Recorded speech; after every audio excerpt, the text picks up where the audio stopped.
Olá pessoal, um dos debates que mais nos ocuparam essa semana foi um debate bastante polêmico sobre o fato de o Twitter e depois outras redes sociais terem apagado, isso mesmo, apagado alguns vídeos do presidente Jair Bolsonaro das suas contas nessas redes sociais. E aí, isso pode, não pode? Quais são as consequências? Eu sou o professor Bruno Grego e eu vou discutir com vocês hoje essa questão da interação entre redes sociais e poder. Bom, vamos lá pessoal.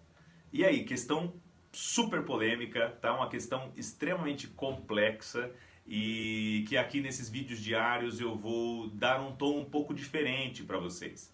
Geralmente eu trago uma análise bastante normativa, tá? Bastante carregada de fundamentos legislativos e constitucionais, porque eu creio que esse seja o principal fundamento jurídico que nós temos, tá? Agora, essa questão aí da presença do Trump, da presença de outros presidentes e algo que acabou sendo seguido pelo presidente Bolsonaro, que é essa presença nas redes sociais e essa atuação quase oficial nas redes sociais, é algo que atrai um debate teórico muito importante. Então eu quero trazer esse debate teórico aqui para vocês. Tá? Então, não estranhem, hoje nós vamos tratar aí de questões bastante aprofundadas do ponto de vista de raciocínio teórico, mas que eu creio que são muito interessantes do ponto de vista do aprimoramento, do ponto de vista de refinamento, raciocínio e também de composição da argumentação de vocês. Tá? Então vamos lá pessoal, já há um tempo nós temos vários autores que discutem como é que a democracia se estrutura na sociedade. Tá? Autores como Vijoria Mendieta falam de uma esfera pública não estatal. O que seria essa esfera pública não estatal? É um espaço em que nós temos uma atuação tipicamente pública, em que as pessoas atuam e se posicionam para a persecução de interesses comuns, de interesses sociais, e esses espaços não são necessariamente criados pelo Estado, ou não são necessariamente conduzidos pelo Estado. Claro que estamos falando aqui de um debate bastante ideal, que não necessariamente se opera na realidade em vários países e que teve grandes reflexos aqui na academia brasileira. Né? Vijoria Mendieta é um autor que fala disso com bastante propriedade, desse conceito de espaços públicos não estatais, mas nós temos vários autores que são muito citados no Brasil, obviamente muito mais citados que ele, como é o caso do Jürgen Habermas, que é um alemão que discute bastante a questão do diálogo e de como que se construiria uma democracia baseada no diálogo, uma democracia que não é nem representativa e nem só substantiva. Tá? Então nós teríamos aí uma democracia relacional, uma democracia dialógica, uma democracia baseada nesses espaços públicos. Tá? Qual que é a grande questão, gente? Claro que tudo isso ainda se estrutura muito no campo teórico, mas traz reflexos na realidade. É isso que eu gostaria de trazer aqui para vocês hoje. Eu escrevi isso num texto que ele ainda está por publicar, e é um texto que se chama Governing Through Twitter, governando pelo Twitter, governando através do Twitter. E é uma discussão bastante reflexiva e teórica sobre quais seriam as consequências do ponto de vista técnico e do ponto de vista científico de nós termos uma atuação como a do presidente Bolsonaro nas redes sociais. E de uma maneira muito simples, eu gostaria de resumir em 4 pontos o que é o meu pensamento do ponto de vista teórico nesse texto. Tá? Eu tenho lá 4 principais preocupações. A primeira delas é o seguinte, pessoal, existe uma linha muito tênue, uma linha muito fina, que separa o que é opinião pessoal e o que é opinião de Estado, quando se trata de um presidente da República. Isso é algo que a gente já discutiu em outros textos, em outros vídeos, inclusive, e inclusive no primeiro vídeo que eu gravei aqui para vocês, que foi veiculado nas redes sociais, tá? Há uma semana. Nesse primeiro vídeo a gente discutiu se o presidente Bolsonaro poderia ou não ter uma opinião pessoal, tá? Tá? E eu trouxe para vocês fundamentos do ponto de vista constitucional, do ponto de vista normativo. É o caso do artigo 37, parágrafo 1º. Tá? Vejam que, de fato, é muito difícil separar a pessoa do presidente da República do cidadão Jair Messias Bolsonaro. E isso não acontece só com Bolsonaro. Todos os presidentes da República cumprem esse papel. Tá? Por quê? Estamos tratando de uma democracia que ela é uma democracia simbólica e que depende da confiança em uma figura central para que nós tenhamos estabilidade. Esse presidencialismo que foi criado nos Estados Unidos e depois foi copiado em vários países, inclusive aqui no Brasil, ele é um instrumento de estabilidade. Essa estabilidade via presidente da República não é necessária em países que são parlamentaristas, por exemplo. A estabilidade do país não depende da estabilidade do governo, depende das ações do governo. Mas se um governo cai, o país continua atuando, porque no parlamentarismo nós temos essa alternância mais fácil do poder com a mudança das lideranças legislativas. Então vejam que nós temos uma diferença muito grande desse papel simbólico do presidente da República. Tanto que, quem tiver curiosidade, nós temos eleições esse ano, são eleições municipais, não são eleições federais e estaduais, que ocorrem daqui 2 anos ainda, mas vejam que lá na Lei 9.504, gente, que é a lei das eleições, nós temos um dispositivo muito importante lá no artigo 73, que diz que o presidente da República, quando em campanha, naturalmente para a sua reeleição, pode se utilizar dos veículos oficiais, inclusive de aviões da Força Aérea, para se deslocar em campanha. Alguém pode se questionar, escuta, professor, mas será que isso é justo? O presidente da República em exercício se utilizar de transporte oficial? E o que eu digo, gente? Ele é candidato, mas continua sendo o presidente da República. Imaginem a instabilidade que aconteceria se o Bolsonaro tivesse levado aquela facada, não sendo candidato, mas sim já sendo o presidente da República em vias de reeleição.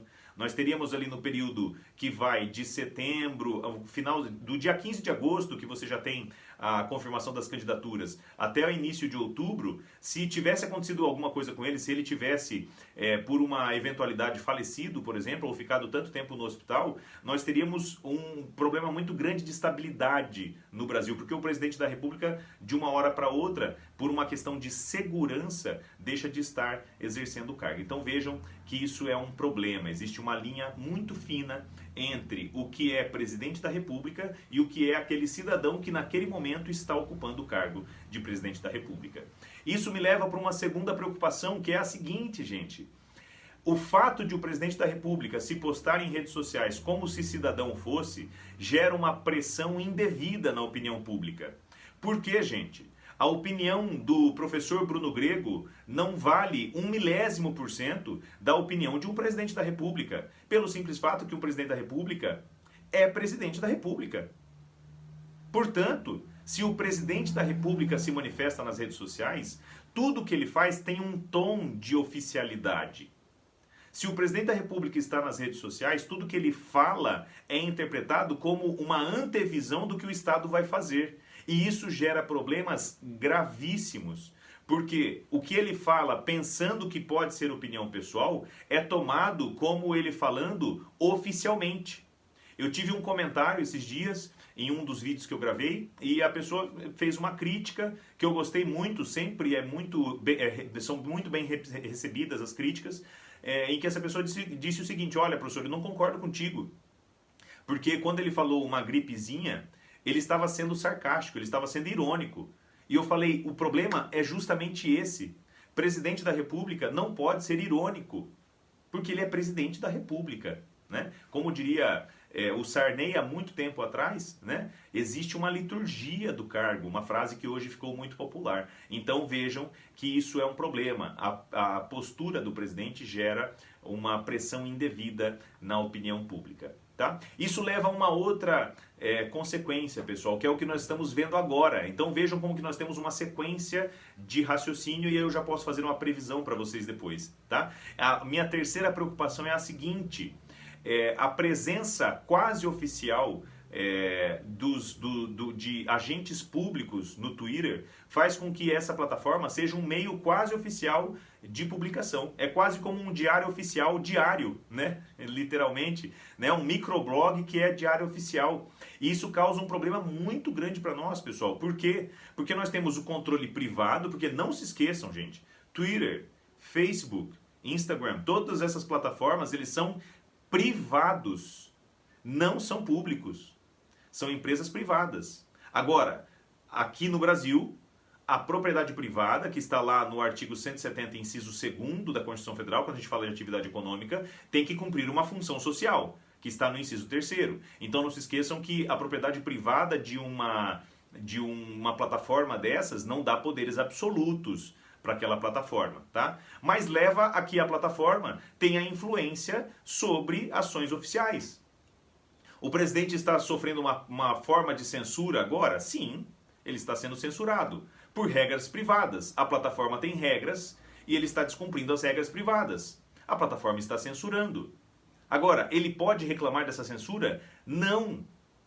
Por quê, gente? Presidente da República não tem que utilizar Twitter para fazer pronunciamentos oficiais. O presidente da República tem que usar os meios oficiais.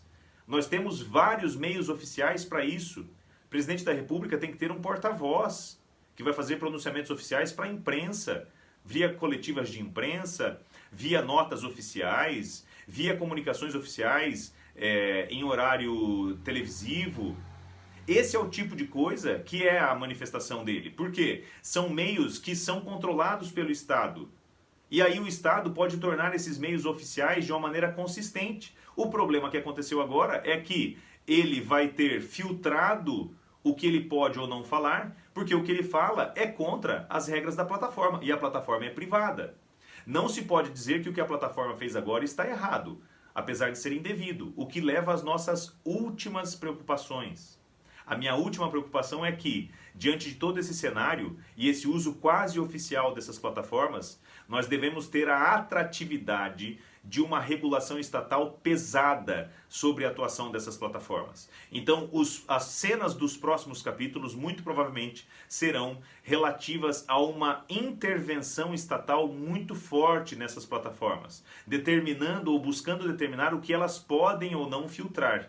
E aí vejam, o mesmo problema de essa plataforma exercer um poder privado sobre uma comunicação pública, agora é o problema de um poder público exercer um controle sobre uma plataforma privada e regular de uma maneira extremamente pesada comunicações suas, comunicações minhas, que são privadas e que não somos agentes públicos que estão lá para fazer comunicação oficial no Twitter ou no Instagram. Então vejam que isso realmente é um problema grave que tem de ser resolvido. Mas as plataformas estão erradas? Não. O uso delas é que é inadequado. Vamos refletir sobre isso, pessoal. Um abraço e até a próxima.